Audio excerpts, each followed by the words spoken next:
आज यानी 25 जून को भारत में इमरजेंसी के 25 साल पूरे हो चुके हैं। इमरजेंसी यानी कि भारतीय इतिहास में एक काला अध्याय। तो आज इस वीडियो में हम इसी विषय पर चर्चा करेंगे कि आखिर 1975 में लगाई गई इस इमरजेंसी के क्या कुछ इंपॉर्टेंट आयाम हमारे सामने देखने को मिले थे और इसका दीर्घकालिक प्रभाव आपको क्या देखने को मिला। मेरा नाम है अक्षय और आपका स्वागत है दृष्टि आईएएस चैनल की इस नए वीडियो में। इसी नोट के साथ करते हैं वीडियो की शुरुआत। और सबसे पहले यहाँ पर जैसे कि हमारी प्रैक्टिस रही है कि एक सवाल आपसे पूछा जाएगा। सवाल में सबसे पहले देखें, अगर आप आज जो आपसे सवाल पूछा गया है वो है कि निम्नलिखित में से कौन सा कानून आपातकाल के दौरान पेश नहीं किया गया था। हमारे ऑप्शन है, ऑप्शन ए आंतरिक सुरक्षा अधिनियम, ऑप्शन बी 44वां संविधान संशोधन, option B defence of India rules और ऑप्शन डी 42वां संविधान संशोधन। तो इसका जवाब आपको जल्दी से कमेंट बॉक्स में बताना है कि यहाँ पर कौन सा कानून जो है वो इमरजेंसी के दौरान नहीं आया था, इमरजेंसी के बाद या इमरजेंसी से पहले आपको देखने को मिला था। तो इसका जवाब आपको कमेंट बॉक्स में देना है। हम बढ़ते हैं आगे और ये सवाल आपके सामने है, कमेंट बॉक्स में जवाब दीजिएगा। हम सबसे पहले बढ़ते हैं आगे और बातचीत करते हैं अपनी खबर के बारे में। तो खबर यदि आप देखें, खबर हमारी है कि 25 जून 2024 को भारत में आपातकाल की घोषणा के 49वीं वर्षगांठ जो है मनाई गई और 50 साल आप कह सकते हैं इसके लगभग आपके पूरे हो चुके हैं। इस अवसर पर प्रधानमंत्री ने उन सभी को श्रद्धांजलि दी जिन्होंने 1975 के आपातकाल का विरोध किया था। तो आपातकाल के दौरान कुछ लोग ऐसे थे जो आपातकाल का समर्थन भी कर रहे थे और कुछ लोग ऐसे भी थे जो कि सरकार का आपातकाल का विरोध भी कर रहे थे और इनमें से कई लोगों को जेल भी जाना पड़ा था। इनमें से कई लोगों को अपने जीवन की बहुत इंपॉर्टेंट चीजें जो थी वो छोड़नी पड़ी थी। तो जाहिर तौर पर उन लोगों का जो साहस था उसका सम्मान करना बहुत इंपॉर्टेंट है। इसीलिए प्रधानमंत्री ने उन लोगों को श्रद्धांजलि दी है। ये बेसिकली समय अगर आप देखें, ये अगर आपातकाल का दौर अगर आप देखें तो ये भारतीय लोकतंत्र के सबसे काले अध्यायों में से एक माना जाता है। खासतौर पर आजादी के बाद जो भारतीय लोकतंत्र डेवलप हुआ उसमें आप इसको एक ब्लैक चैप्टर के तौर पर देख सकते हैं। तो ये सबसे पहले हमने खबर देखी कि खबर आपके सामने क्या निकल करके आई है। इसके अलावा अगर इमरजेंसी होती क्या है, थोड़ा सा उसको हम समझने की कोशिश करें कि इमरजेंसी का मतलब क्या है। इमरजेंसी के मतलब को अगर आप देखें, ये बेसिकली आपका एक बहुत असाधारण टूल है, एक बहुत असाधारण तंत्र है जिसके तहत बेसिकली आपका सरकार जो है वो किसी असाधारण सिचुएशन से निपटने के लिए, किसी अबनॉर्मल सिचुएशन से निपटने के लिए अबनॉर्मल टूल्स का इस्तेमाल करती है। तो आप क्या कह सकते हैं कि अगर हमारे देश पर कोई संकट आता है तो उस संकट से निपटने के लिए हमारे संविधान में सरकार को कुछ शक्तियां दी गई हैं, कुछ पावर्स दी गई हैं और आपातकाल का मतलब उन्हीं पावर्स से है। तो आपातकाल का प्राथमिक उद्देश्य यही रहता है कि देश की संप्रभुता की रक्षा की जा सके, हमारी सोवरेनिटी की रक्षा की जा सके, हमारी सुरक्षा सुनिश्चित की जा सके और देश में स्टेबिलिटी बनाए रखी जा सके। तो अगर भारत में किसी भी इवेंट की वजह से इन चीजों पर खतरा पैदा होता है, भारत की संप्रभुता पर खतरा पैदा होता है, भारत की सुरक्षा पर खतरा आता है या फिर भारत की स्थिरता पर खतरा आता है, तो इन तमाम चीजों की वजह से बेसिकली आपका सरकार जो है इस सिचुएशन में आपातकाल का इस्तेमाल कर सकती है। इसके अलावा इसमें नागरिकों के अधिकारों का निलंबन शामिल होता है। जो बेसिक राइट्स हमको मिलते हैं, जो फंडामेंटल राइट्स हमको मिलते हैं, वो राइट्स सस्पेंड कर दिए जाते हैं। इसके अलावा मीडिया पर नियंत्रण आपको देखने को मिलता है और इसके साथ साथ आपका जो सामान्य विधायी प्रक्रिया है उसको दरकिनार कर दिया जाता है। तो ये कुछ खास बातें आपको इमरजेंसी के दौरान देखने को मिलती हैं जो कि इमरजेंसी के फीचर की तरह काम करती हैं। इसके अलावा भारतीय संविधान में इमरजेंसी को लेकर के क्या प्रोविजंस हैं, क्या अनुच्छेद आपको देखने को मिलेंगे, उन पर भी एक बार नजर डाल लेते हैं। तो इसमें आप देखेंगे आर्टिकल 352 से लेकर के यानी कि अनुच्छेद 352 से लेकर के अनुच्छेद 360 जो है ये मुख्य तौर पर आपको ये जो पूरा सीरीज है ये भारत में भारतीय संविधान में आपातकाल से जुड़ी हुई है। सबसे पहले आर्टिकल 352 की अगर आप बात करें तो ये देश में राष्ट्रीय आपातकाल की बात करता है। किसकी बात करता है? नेशनल इमरजेंसी की बात करता है। और 1975 में जब भारत में आपातकाल लगाया गया था तो इसी आर्टिकल का इस्तेमाल हुआ था। तो ये चीज आपको याद रखनी है कि आर्टिकल 352 जो है वो किससे जुड़ा हुआ है? वो नेशनल इमरजेंसी से जुड़ा हुआ है और 1975 में इसी आर्टिकल का इस्तेमाल किया गया था। इसके अलावा अनुच्छेद 353 की अगर आप बात करें तो ये आपातकाल के प्रभाव की बात करता है कि आपातकाल का इम्पैक्ट क्या होगा, अलग अलग ऑर्गन्स पर, अलग अलग चीजों पर आपातकाल कैसे प्रभावित करेगा, उसके प्रोविजन आपको 353 में मिलेंगे। 354 में बेसिकली राजस्व वितरण पर किस तरह से प्रभाव होगा। 355 बात करता है कि 355 बेसिकली बताता है कि राज्यों की जो सुरक्षा है वो सुनिश्चित करने की जिम्मेदारी केंद्र सरकार की है और अगर बेसिकली राज्यों पर कोई खतरा पैदा होता है तो केंद्र सरकार जो है कुछ असाधारण टूल्स का इस्तेमाल कर सकती है, वो भी यहाँ पर लिखा हुआ है। अगला आपका आर्टिकल 356 है जो कि राष्ट्रपति शासन से जुड़ा हुआ है कि अगर राज्यों पर कोई संकट आता है तो कैसे राष्ट्रपति शासन लगा करके उस संकट से निपटा जा सकता है। इसके अलावा आर्टिकल 358 जो है वो आर्टिकल 19 के निलंबन को लेकर के है। आर्टिकल 359 जो है ये आर्टिकल 32 के निलंबन को लेकर के है, और अगर आर्टिकल 32 निलंबित हो जाता है तो फिर बाकी सारे आर्टिकल निलंबित हो जाते हैं। तो ये चीज आपको याद रखनी है कि आर्टिकल 358 जो है वो आर्टिकल 19 से जुड़ा हुआ है, और आर्टिकल 359 जो है ये आपका आर्टिकल 32 से जुड़ा हुआ है। अंत में है आपका आर्टिकल 360 जो कि भारत में वित्तीय आपातकाल की बात करता है, यानी कि फाइनेंशियल इमरजेंसी की बात करता है। तो ये आर्टिकल हैं आपके, इसमें से 3 आर्टिकल सबसे इंपॉर्टेंट हैं जो कि खास तौर पर हमको पता होने चाहिए। एक है आपका आर्टिकल 352 जो कि राष्ट्रीय आपातकाल की बात करता है, एक है आर्टिकल 356 जो कि प्रेसिडेंट रूल की बात करता है, और एक है आर्टिकल 360 जो कि भारत में फाइनेंशियल इमरजेंसी की बात करता है, यानी कि वित्तीय आपातकाल की बात करता है। तो ये 3 तो आपको खासतौर पर पता होने चाहिए। बाकी जो बीच के आर्टिकल्स हैं वो भी आपके इंपॉर्टेंट है। इसमें भी आर्टिकल 358 और 359 काफी इंपॉर्टेंट है, क्योंकि ये इस्तेमाल किए जाते हैं फंडामेंटल राइट्स को डाइवर्ट करने के लिए या उनको निलंबित करने के लिए, सस्पेंड करने के लिए। तो ये कैसे काम करते हैं उसको समझना भी काफी इंपॉर्टेंट है। तो उसको एक बार आप जो है थोड़ा सा डिटेल में इसको समझ लीजिएगा कि आर्टिकल 358 और 359 कैसे काम करते हैं और इमरजेंसी के दौरान इन पर क्या प्रभाव आता है। चलिए अब यहां से बढ़ा जाए आगे। इमरजेंसी हमने देख लिया है कि इमरजेंसी क्या होता है।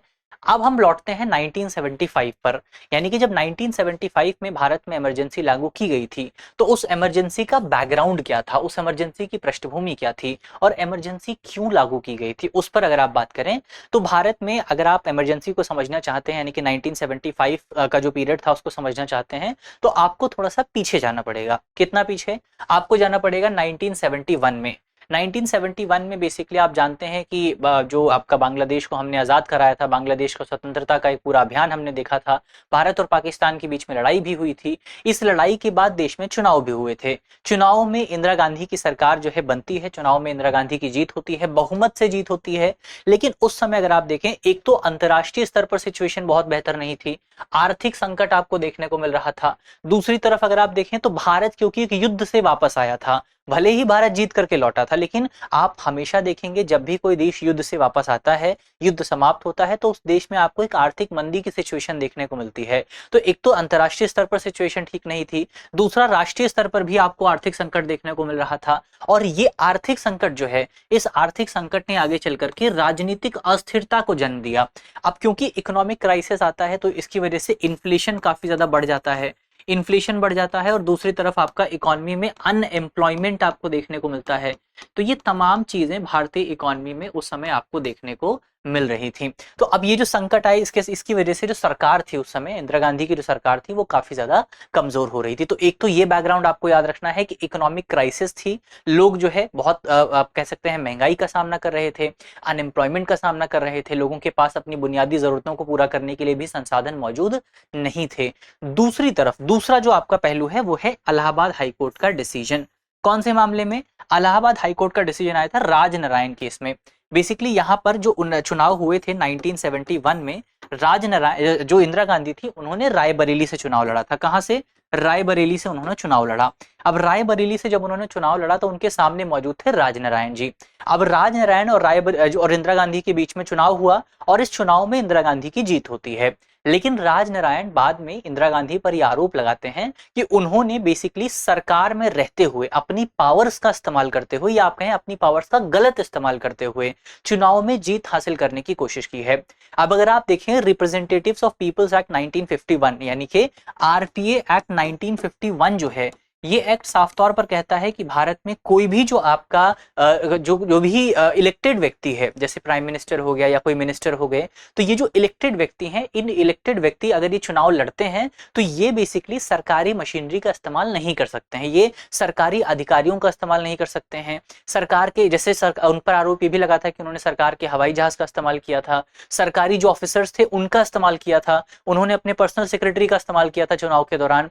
तो ये तमाम आरोप जो है लगाए गए थे। और रिप्रेजेंटेटिव्स ऑफ पीपल्स एक्ट 1951 साफ तौर पर कहता है कि कोई भी जो आपका ऑफिस ऑफ प्रॉफिट पर जो कोई व्यक्ति मौजूद है, वो व्यक्ति इन अपने चुनाव अभियान के दौरान इन शक्तियों का या इन जो पावर्स हैं उनका इस्तेमाल नहीं कर सकता है। इंदिरा गांधी पर आरोप ये लगे कि उन्होंने इनका इस्तेमाल किया है। इसके बाद ये मामला पहुंचा इलाहाबाद हाई कोर्ट में, और इलाहाबाद हाई कोर्ट ने 12 जून 1975 को इसमें अपना डिसीजन दिया। और अपना डिसीजन देते हुए इलाहाबाद हाई कोर्ट ने इंदिरा गांधी का जो चुनाव था उस चुनाव को रद्द कर दिया। अब क्योंकि इंदिरा गांधी का चुनाव रद्द हो चुका था, इसका मतलब ये था कि सदन की उनकी जो सदस्यता थी वो भी चली गई थी, और सदन की सदस्यता जाने का मतलब ये है कि वो प्रधानमंत्री नहीं रह सकती थी।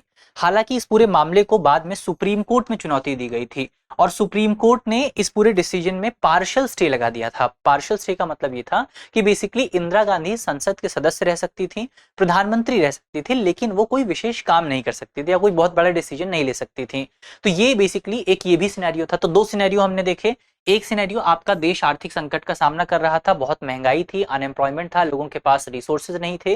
दूसरा, इंदिरा गांधी की जो जीत थी उस पर सवाल उठाए गए थे। इंदिरा गांधी जो प्रधानमंत्री बनी थी, वो उन प्रधानमंत्री की जो कुर्सी थी वो कुर्सी भी खतरे में थी। और तीसरी बड़ी समस्या थी उस समय जेपी आंदोलन। जेपी यानी कि जयप्रकाश नारायण जो थे, ये बेसिकली आपका क्विट इंडिया मूवमेंट के दौरान, किसके दौरान, क्विट इंडिया मूवमेंट के दौरान, यानी भारत छोड़ो आंदोलन के दौरान 1942 में एक अंडरग्राउंड लीडर थे। इसके बाद जब भारत आजाद हुआ तो ये लगभग रिटायर हो चुके थे, लेकिन देश उस समय हमने देखा था कि एक आर्थिक संकट से गुजर रहा था और इंदिरा गांधी की सरकार का काफी ज्यादा विरोध किया जा रहा था। और इस विरोध के लीडर बनकर के उभरते हैं जयप्रकाश नारायण, जो कि बाद में इस आंदोलन को अपना नेतृत्व प्रदान करते हैं। तो जेपी आंदोलन भी उस समय आपको देखने को मिल रहा था। इन्हीं तमाम पृष्ठभूमियों में एक तो आर्थिक संकट था जेपी, जिसके वजह से जेपी आंदोलन शुरू हुआ, और फिर इंदिरा गांधी की सीट पर भी खतरा पैदा हो गया था। इसके अलावा देश में रेलवे स्ट्राइक भी चल रही थी। तो ये जो तमाम आपके सिनेरियोस बने हुए थे, इन्हीं तमाम सिनेरियोस में, इन्हीं तमाम बैकग्राउंड्स में हमारे जो राष्ट्रपति थे, कौन, राष्ट्रपति फखरुद्दीन अली अहमद, इन्होंने 25 जून 1975 को भारत में आपातकाल की घोषणा पर हस्ताक्षर कर दिए। तो ये पूरा बैकग्राउंड आपको याद रखना है कि इमरजेंसी किस बैकग्राउंड में लागू की गई थी। तो बैकग्राउंड हमने समझ लिया है इमरजेंसी का। अब हम बढ़ते हैं आगे, और कौन कौन से कानून जो हैं वो इस दौरान लागू किए गए उन पर थोड़ा सा बात करते हैं, क्योंकि ये कानून भी बहुत इंपॉर्टेंट है।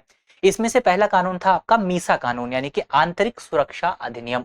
तो ये जो मीसा कानून था, ये कानून मुख्य तौर पर सरकार को बिना मुकदमा चलाए लोगों को गिरफ्तार करने का अधिकार देता था। तो इस कानून को आप जो है रॉलेट एक्ट से भी जोड़ करके देख सकते हैं, लगभग उसके ही बराबर इस कानून को आप मान सकते हैं कि यहाँ पर भी सरकार को अधिकार दिया गया था कि सरकार बिना मुकदमा चलाए, बिना ट्रायल के किसी व्यक्ति को गिरफ्तार कर सकती थी। तो इसको आप रॉलेट एक्ट के बराबर मान सकते हैं। तो एक तो ये आपका मीसा कानून था।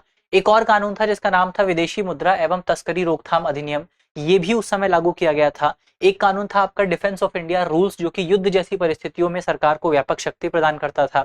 इसके अलावा 39वां संविधान संशोधन भी आपको देखने को मिला था इसी दौरान 1975 में। और इस संविधान संशोधन से प्रधानमंत्री जैसा जो पद होता है, जो हाई पोस्ट होती हैं, उन हाई पोस्ट को जुडिशरी के दायरे से बाहर कर दिया गया था। क्यों किया गया था? क्योंकि आपका राजनारायण के केस में, यानी आपका इलाहाबाद हाईकोर्ट का जो डिसीजन था, उसमें प्रधानमंत्री के पद पर सवाल उठाए गए थे। तो इसीलिए इंदिरा गांधी ने इस कानून को पारित किया, इस संविधान संशोधन को पारित किया, और इसके माध्यम से जो आपके बड़े पद होते हैं उनको न्यायपालिका के दायरे से बाहर कर दिया, या उनके चुनाव के जो विवाद है उसको न्यायपालिका के दायरे से बाहर कर दिया गया। इसके अलावा एक आपका 42वां संविधान संशोधन आपको देखने को मिला था, और ये इमरजेंसी का सबसे इंपॉर्टेंट फीचर है। 42वां संविधान संशोधन 1976 में लागू किया गया था, और इसको आप मिनी कॉन्स्टिट्यूशन भी कहते हैं। क्या कहते हैं आप इसको? इसको आप मिनी कॉन्स्टिट्यूशन भी कहते हैं। 42वें संविधान संशोधन के माध्यम से भारत की जो न्यायपालिका या भारत का जो पूरा गवर्नेंस स्ट्रक्चर है उसमें बहुत बड़े बदलाव किए गए थे।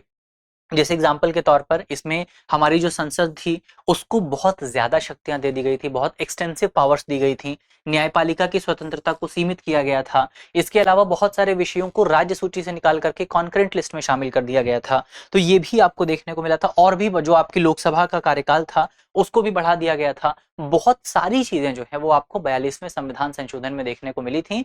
तो ये आपका पूरा जो तमाम कानून है, कानून आपको इमरजेंसी के दौरान देखने को मिले थे।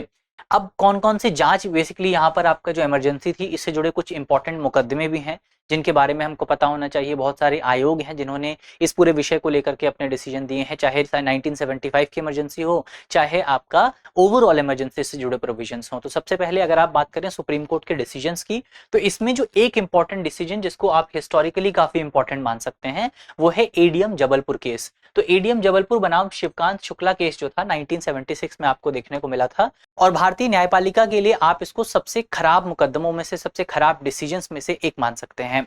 क्या डिसीजन दिया था सुप्रीम कोर्ट ने इस पूरे मामले में? सुप्रीम कोर्ट ने इस पूरे मामले में कहा था कि आपातकाल के दौरान जीवन के अधिकार का निलंबन वैध है, यानी कि आर्टिकल 21 को सरकार सस्पेंड कर सकती है। अगर सरकार को लगता है तो सरकार जो है अपने किसी आदेश के माध्यम से किसी व्यक्ति का जीवन ले सकती है। तो ये डिसीजन जो है आप कह सकते हैं कितना बड़ा डिसीजन जो है वो एडीएम जबलपुर केस में सुप्रीम कोर्ट की तरफ से दिया गया था कि सरकार चाहे तो एक कानून पारित करके, कानून भी छोड़िए, सरकार चाहे तो केवल एक ऑर्डर दे करके, एक आदेश दे करके किसी व्यक्ति का जीवन ले सकती है। तो ये डिसीजन जो है वो एडीएम जबलपुर केस में आपको देखने को मिला था।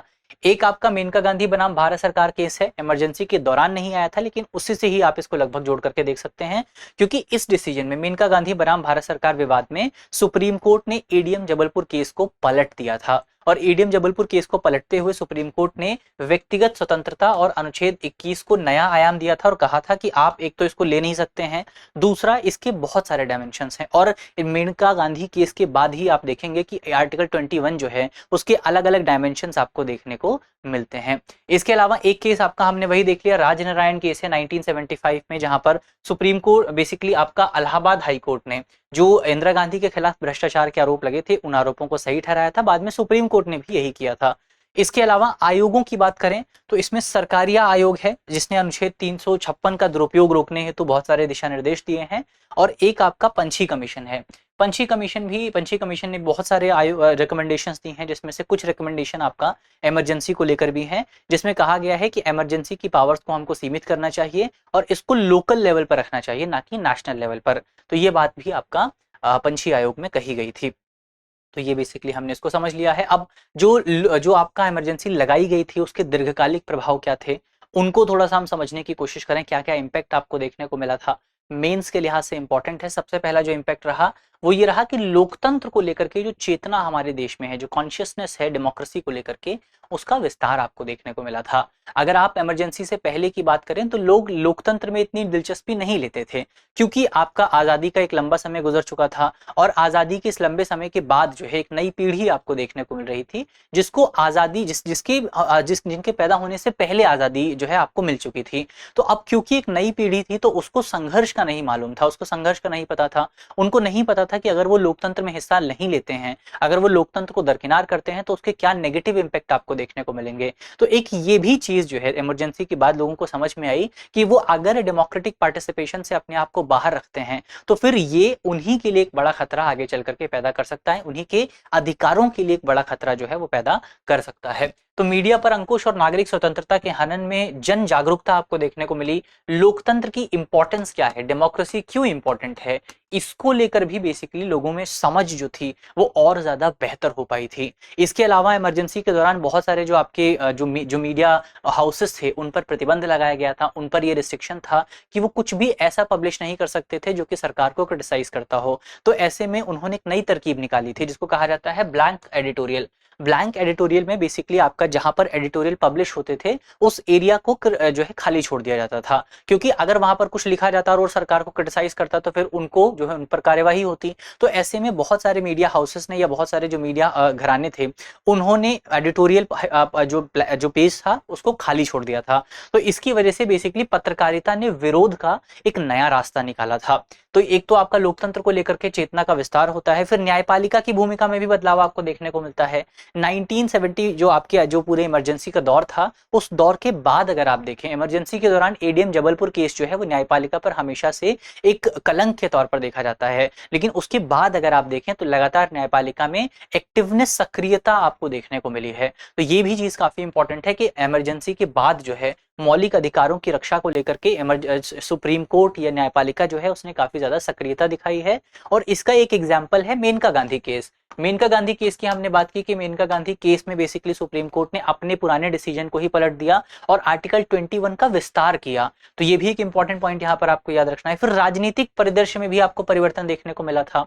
कांग्रेस का जो प्रभुत्व उस समय तक मौजूद था वो प्रभुत्व कुछ हद तक कम हुआ और कांग्रेस की हार भी हो गई थी इमरजेंसी के बाद, और एक नई पार्टी का उभार आपको देखने को मिला, जनता पार्टी। एक नया एक्सपेरिमेंट आपको देखने को मिला था। हालांकि एक्सपेरिमेंट बहुत ज्यादा सफल नहीं रह पाया था, आप खत्म हो गया था एक्सपेरिमेंट, लेकिन इसके बावजूद भी ये एक संदेश के तौर पर था कि जो एस्टैब्लिश पार्टी है उसके खिलाफ भी आप कुछ नया कदम उठा सकते हैं। इमरजेंसी के दौरान बहुत सारे युवा नेताओं का उभार भी आपको देखने को मिला था। जैसे बिहार के बहुत फेमस नेता है लालू प्रसाद यादव, इनका उभार भी इमरजेंसी के दौरान आपको देखने को मिला था। अरुण जेटली जी जो थे उनका उभार भी इमरजेंसी के दौरान आपको देखने को मिला था। जॉर्ज फर्नांडिस जो थे उनका उभार भी आपको इमरजेंसी के दौरान देखने को मिला था। उन्होंने जो रेलवे स्ट्राइक की हमने बात की थी उसका नेतृत्व भी जॉर्ज फर्नांडिस ने किया था। तो जो जो बहुत सारे इंपॉर्टेंट लीडर्स रहे जो कि इमरजेंसी के दौरान जिनका उभार हुआ, और उन लीडर्स ने आगे चल करके भारत की जो पॉलिसी थी, भारत की जो डेमोक्रेसी थी, उसको एक नई भूमिका देने में इंपॉर्टेंट जो रोल था वो अदा किया।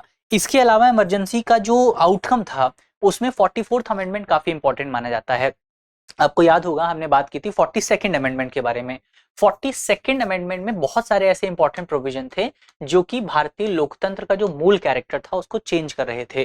तो अब ऐसे में 44th अमेंडमेंट के माध्यम से इसको चेंज किया गया, यानी कि 42nd अमेंडमेंट के जो मेन प्रोविजन थे जो कि लोकतंत्र को प्रभावित कर रहे थे उनको यहाँ पर चेंज किया गया। इसके अलावा 42nd अमेंडमेंट के माध्यम से स्वयं आर्टिकल 352 में चेंज किया गया था, और जिस तरीके से जिस मेथड का इस्तेमाल करते हुए हमारी पूर्व प्रधानमंत्री ने इमरजेंसी का गलत इस्तेमाल किया था, आर्टिकल 352 का गलत इस्तेमाल किया था, उस मेथड को भी चेंज कर दिया गया 44th अमेंडमेंट के माध्यम से। इसके अलावा एक इंपॉर्टेंट बात 44th अमेंडमेंट के बारे में आपको ये भी याद रखनी है कि इसी अमेंडमेंट के माध्यम से तय किया गया था कि बेसिकली राष्ट्रपति जो है वो केंद्रीय मंत्रिमंडल की सिफारिश को एक बार पुनर्विचार के लिए भेज सकते हैं। अगर जो आपका केंद्रीय मंत्रिमंडल है वो एक बार पुनर्विचार के बाद वापस भेजता है, फिर राष्ट्रपति के लिए अपनी मंजूरी देना अनिवार्य होगा। इससे पहले अगर आप देखें तो 42nd अमेंडमेंट के माध्यम से तय किया गया था कि राष्ट्रपति हर एक मामले में अपना डिसीजन देंगे और वो पुनर्विचार के लिए नहीं भेज सकते हैं, लेकिन 44th अमेंडमेंट में इसको चेंज कर दिया गया था। तो ये चीज भी आपको यहाँ पर याद रखनी है। तो ये हमारा जो पूरा टॉपिक है इमरजेंसी से जुड़ा हुआ, जो भी इंपॉर्टेंट बातें थी इमरजेंसी की उन पर हमने डिस्कशन कर लिया है। अब अंत में वापस से अपने सवाल पर आते हैं। सवाल का जवाब जो है वो आपको कमेंट बॉक्स में बताना है। यहाँ पर पूछा गया है कि इमरजेंसी के दौरान यानी कि 1975 से लेकर के 1977 के बीच में कौन सा कानून इनमें से नहीं आया था, बाद में आया या पहले आया, वो आपको देखना है यहाँ पर। तो 4 ऑप्शन आपके सामने हैं, इसका सही जवाब आप कमेंट बॉक्स में बताइएगा। जो साथी जवाब दे पा रहे हैं उन साथियों को बहुत बहुत बधाई, और जो साथी जवाब नहीं दे पा रहे हैं उनसे उम्मीद है कि वो ये जो चारों चीजें आपके सामने लिखी हुई हैं एक बार इनका वर्ष चेक कीजिएगा, एक बार इनकी डेट चेक कीजिएगा, आपको पता चल जाएगा कि कौन सा कानून जो है वो इस अवधि के 1975 से 1977 के बीच में या बीच में नहीं आया, या तो पहले आया या फिर बाद में आया। तो इसका जवाब आपको कमेंट बॉक्स में देना है। यहाँ पर अपनी वीडियो को करते हैं समाप्त, और मुझे उम्मीद है कि इस वीडियो में हमने जितने भी इंपॉर्टेंट टॉपिक डिस्कस किए हैं वो टॉपिक आपको समझ में आए होंगे। अगर आपको वीडियो अच्छी लगी है तो वीडियो को लाइक कीजिएगा, वीडियो को शेयर कीजिएगा अपने दोस्तों के साथ। मिलते हैं आपसे अगले वीडियो में, तब तक अगर आप चैनल पर नए हैं तो चैनल को सब्सक्राइब कर लीजिए, ताकि इस तरह की जो भी इंपॉर्टेंट वीडियोज हैं, जो भी इंपॉर्टेंट खबरें हैं वो खबरें आप तक पहुँच सकें। तो मिलते हैं आपसे अगले वीडियो में, तब तक के लिए अपना ख्याल रखिए, ध्यान रखिए, पढ़ते रहिए। धन्यवाद।